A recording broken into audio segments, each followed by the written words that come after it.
Alright, so we have The Ginger Kid, Mostly True Tales from a Former Nerd.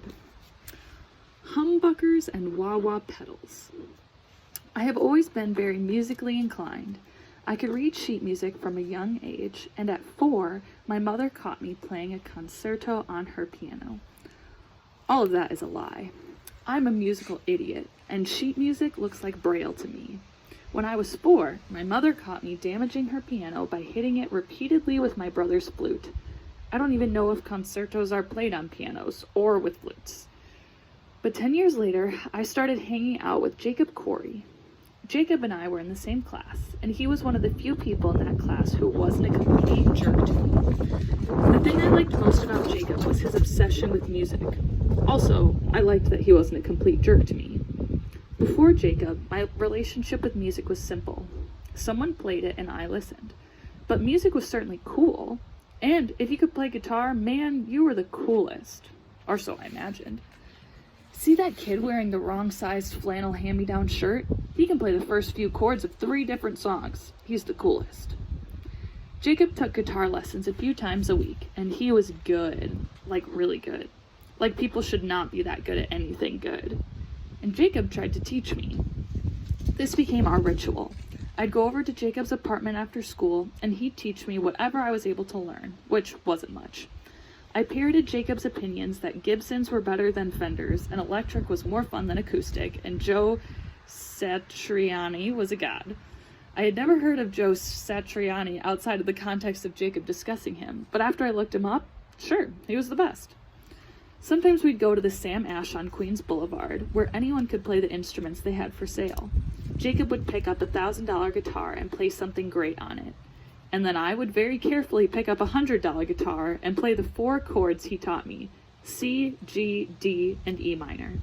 If I wanted to get fancy, I'd change the order. And when Sam Ash was selling a Steve Vai autographed guitar, I pretended to be very impressed. I'd never heard of Steve Vai outside of the context of Jacob discussing him. Eventually, I learned bar chords and power chords, and even hammering on and pulling off. I was never proficient, but I became competent. The time had come for me to get my own guitar. Since I couldn't afford more than packets of ramen for lunch, that was going to prove difficult. Music was not foreign in my house. My mother played many instruments, including guitar. I really did damage her piano, which was particularly awful of me because she made extra money giving piano lessons. After the piano incident, I stayed away from my mother's musical instruments. It was pretty easy to stay away because my mother had no interest in any music written after 1965. My mother didn't even like the good pre-1965 stuff. There were no Beatles in my house. There were penguins and alley cats and blue jays and spaniels and flamingos, but no Beatles.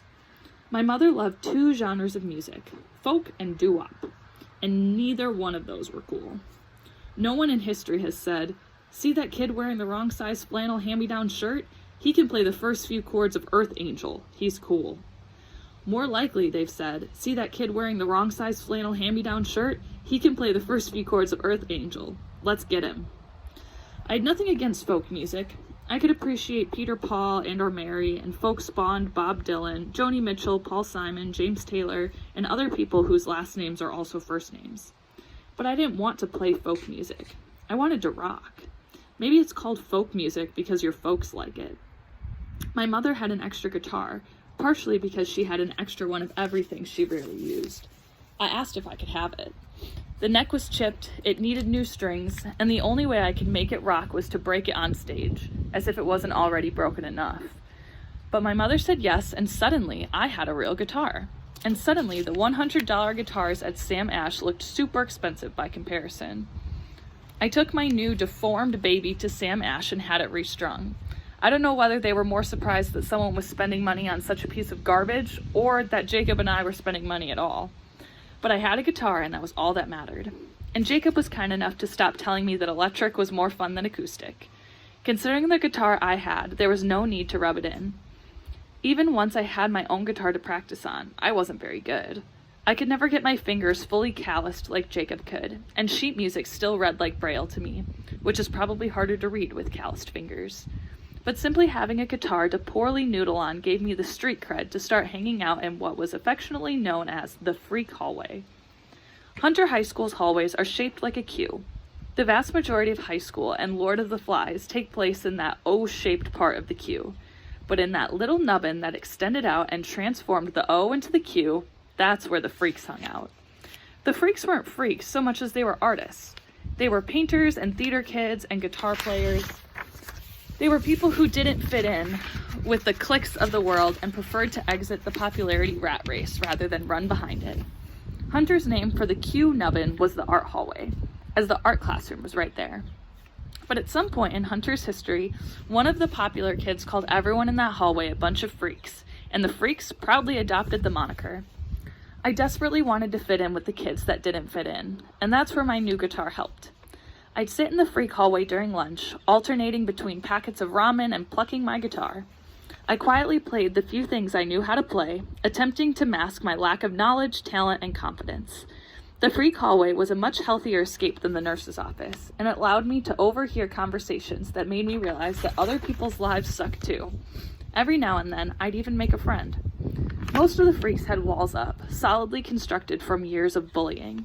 So most of the friendships I made were brief and superficial, but we were all, at the very least, kind to one another. One day, I was silently pretending to play my guitar. A senior sat down next to me. "Mind if I play a little?" the stranger said. "Sure," I responded, handing him the worst guitar he had ever held. "Let me show you something," he said. He started strumming. "You know how to do basic chords like C, D, G, E minor?" "Of course," I said, concealing the fact that they were pretty much all I knew. "Who doesn't know C, D, G, and E minor?" "Well," he went on, "C, D, G, E minor is the basis for most hit songs." I was familiar with this. It was the reason Jacob taught those chords to me. But the senior played way more than I knew. Green Day, Bush, Blues Traveler, Johnny Cash, Pearl Jam, Lynyrd Skynyrd, John Denver, Bob Dylan, and the Penguins. He showed me that Earth Angel's G, E minor, C, D was virtually the same as Green Day's G, D, E minor, C. And that was the nature of the freak hallway. 14-year-old computer nerds and 17-year-old goth kids sat and ate lunch together. Because, like doo-wop and punk, the basic elements of the song were still the same.